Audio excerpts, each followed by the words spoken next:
Of course, this song is Dolphin Dance by Herbie Hancock, and it comes out of the New Real Book.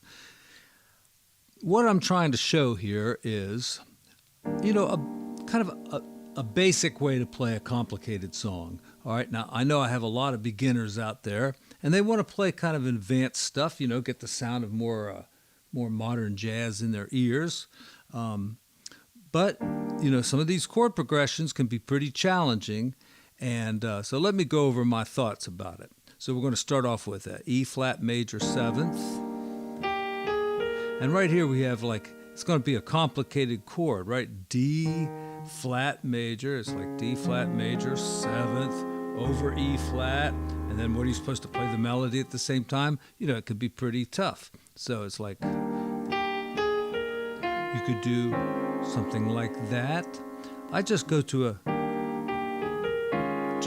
suspended chord, kind of like, the original Real Book chart, I think just has that suspended chord. So that's probably the easiest way. Just play it like that. If you want to add in a C, perhaps, or an, that would make it right there. And then back to E flat. D minor 7th, and then I'm just going to move those two down while I hold the bottom notes, right? D minor 7 to G7. I'm going to try not to use too many inversions because chords sound good in root position. Now, Now, another thing that beginners get confused about a lot is all the 9ths, the 11ths, and 13ths and stuff like that, and all of them mean a 7th chord, all right? So really, you should probably ignore almost every single 9, 11, or 13 and just think of it as a 7. So A flat major 7, and it just so happens that the melody is the sharp 11, and I suppose if you wanted to put in a 9th, you could, but it's really not necessary. All right. Now, I think in the original Real Book, it's an A flat dominant 7th. And, you could play the root, the 7th, the melody, and put the 3rd right there. And, that would be a pretty nice open voicing. I'm going to try to stick to closed left-hand voicings as much as possible. But when the melody gets really low, there's really no other choice because, playing all this stuff down low gets kind of muddy. All right. Same thing here, just play the root in the 7th and put the 3rd in right underneath the melody. Come up here and play D 7th. G major 7th. If you play just the root in the 5th and there's the melody notes the 3rd and then you go right to the major 7th, that's all you need to do. And all you have to do is slide out those two notes. Now you could do 7ths instead if you wanted to, like this. And then go up to A minor 7th like that. It's almost never necessary to put a 5th into the chord. I mean, you can certainly do it. Might sound a little fuller or richer, but it doesn't really define the chord. So, all right here it says F minor 11th. No, F minor 7th. That's all you need. Don't try to do F minor 11th and go like that and everything. Look. Here's the 11th right here. It's in the melody. And even if it wasn't, F minor 7th is the chord. You can add things like I could put the 9 in too, but F minor 11th, all it means is F minor 7th. With the addition possibly of a 9th or an 11th or something, okay? Onwards we go. No need for the 5th down here because I'm playing it there and there's no need for it anyway. Again, A minor 7th. And here, just go to D 7th. You don't need that 13 crap in there. You could put it in there like, something like that or just put it in, like this. But it's really not necessary. Does it sound wrong to just play D 7th?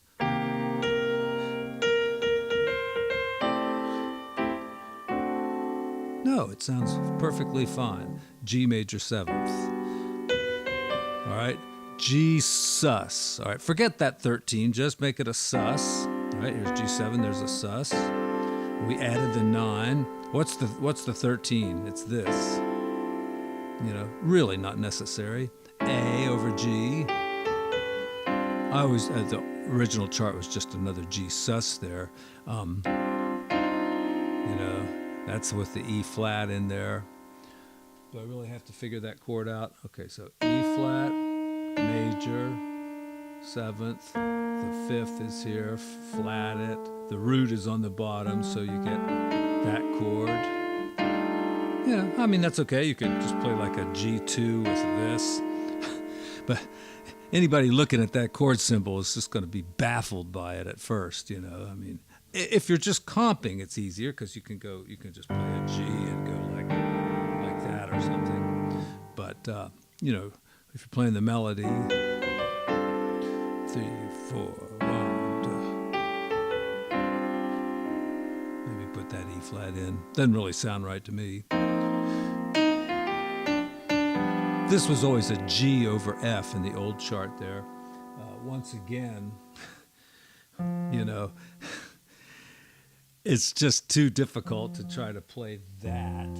F13. Okay, well, the 13 is the melody, so they maybe flat the 9 like that. So you could play root 7th, there's the 3rd, there's the melody, the 13th, and if you want to put the flat 9 in, so something like,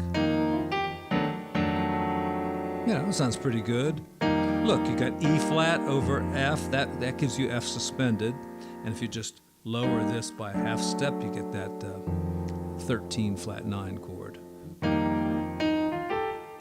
E minor 7th, not E minor 9th, okay? I mean, it's just E minor 7th, all right? That's all you need.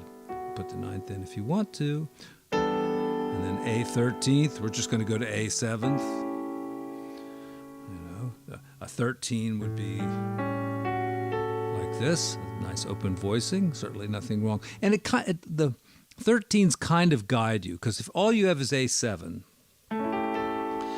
and you wanted to say, well, let me add a flat 13 to that, or let me add a 9 or a flat 9. The fact that it's A13 guides you to put this note in and not that note. If it was A7, you could take your pick on either one of those or neither.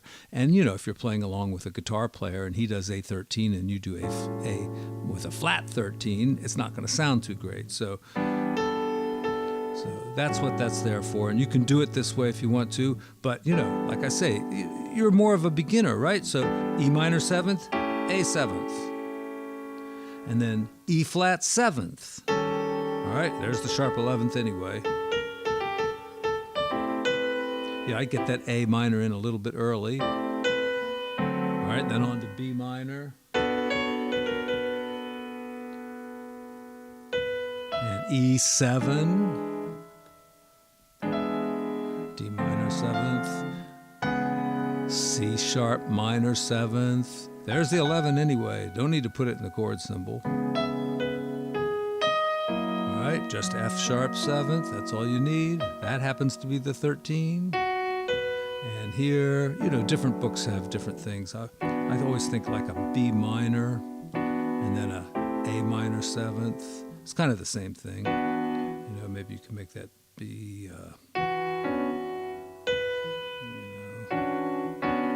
something like that maybe.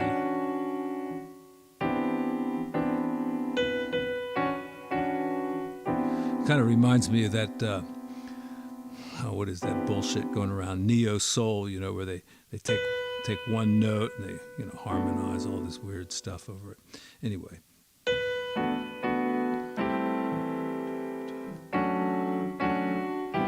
And then down to like E flat suspended. Now this is kind of an interesting one. All right. That's what I came up with for that. And then this, I'm going to do a rootless voicing here of C7, sharp 9, and another rootless voicing like this for G7. And then we're back to C minor.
Well, that's the song. I hope you enjoy it. It's a great song, and even if you're not like an advanced player and can take a solo and stuff over this song, it's still a good song to kind of get these new, more modern chord progressions into your ears, and get the sound of this. And when you're ready, you'll be able to do something more with it. All right, thanks to all my folks over there on Patreon. I appreciate the support I've been getting on PayPal as well, and take care, everybody.